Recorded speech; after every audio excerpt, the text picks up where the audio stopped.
deal of what Mr. Healey was saying. He was saying that there hadn't been, as I understand it, there hadn't been enough attention paid to maintenance and asset renewal, and the report finds that.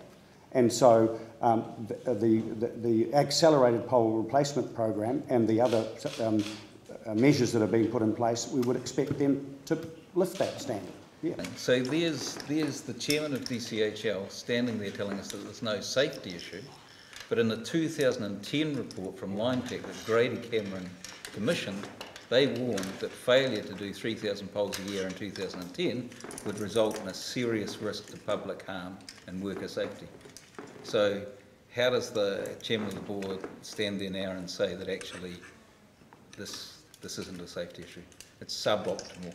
It's simply inconceivable that a CEO that presided over a network for 10 years with a report in his hand that said that not maintaining the asset to the level that they suggested would present a safety risk to the public and their staff stays in place. It's simply not credible that that's going to happen.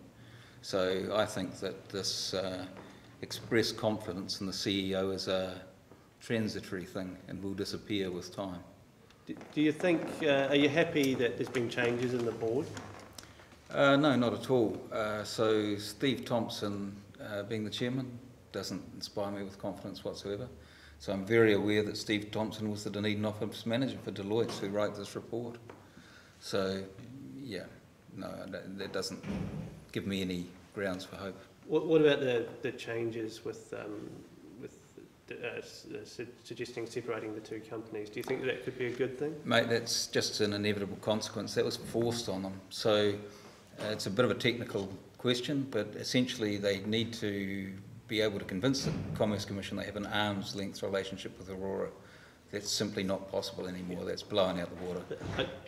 I mean, Deloitte talks about it from an investment and infrastructure perspective and thinks that there's more likely to be better investment in infrastructure if there's two separate companies. Look, I think that's rubbish. That comes down to governance from the board, and it comes down to the people in the roles. And if they have the right priorities, then the right decisions would have been made. I don't believe they ever had the right priorities. I hope that this will have some effect.